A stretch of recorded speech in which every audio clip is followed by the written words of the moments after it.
Well, hello.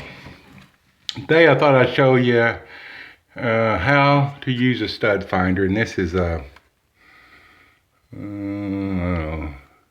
stud sensor SL for zircon, and they make pretty good, at least in my experience over the years, pretty good stud finders, and they're simple to use. I don't know why there's so much confusion. Why do people buy them, then they go out and they don't read the directions or they don't understand. But I'm putting this trim board underneath support. First I came in and I knew there was a stud in here, because every time you have an outlet, 99% of the time, you're going to have a stud on one side or the other, and I could feel this stud right here. And then I started measuring over 16 inches, and there should have been a stud here. There wasn't. And so then I come over here, measured over 16 inches. Should have been a stud here. There wasn't. Most of your studs are going to be on 16 inches centers, but this is an old home. So finally had to break out the old stud sensor. And okay, here's what you do. Put it against the wall where you know there's not a stud. Okay, we got it, and we're going to go over here and watch real closely. Okay, we know there's a stud there because that one did hit. There you go, right there. We know there's here because I hit there.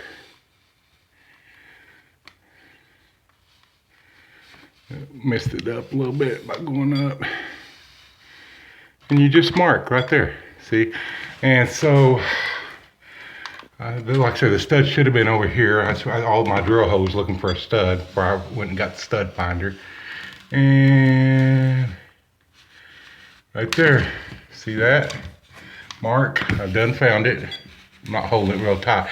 That's the thing, you gotta hold this tight against the wall. And I'm not left-handed, but I'm filming with my right hand. And so, it's not real tight. Right there it is. See it, Mark? So, yes, and especially paneling. I hear people, oh, it won't work on paneling, won't work on sheetrock. Oh, okay. These, and I've used, I don't know, I've got half a dozen, maybe 8 of these things laying around here and there. I've used a bunch of them. Some of them are crappy, but these zircons do tend to be pretty accurate right there. See, it's right in line with that. So, in some places you're just not going to get a good measurement. So you move around some. Who knows? Maybe there's a nail or a screw in the sheetrock, but this is paneling. And maybe there's nails or something. Who knows? And go over these little gaps right here. So anyway, let me verify this by drilling a hole here.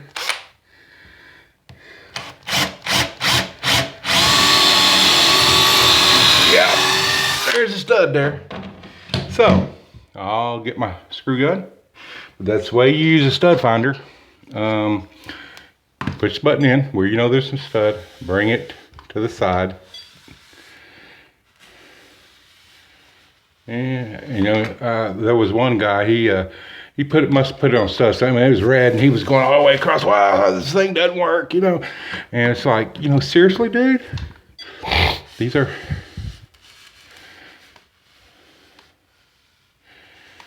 And like I said, if you're not getting it good, maybe you have to try here above or something. Obviously, I can't try above here because there's a cabinet. But anyway, that's how you use stud finder. Here,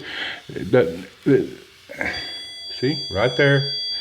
Okay, mark it. Some will mark the edges. In this case, I just marked right there and came over right there. That's the edge of stud, and that screws right there in the middle of it.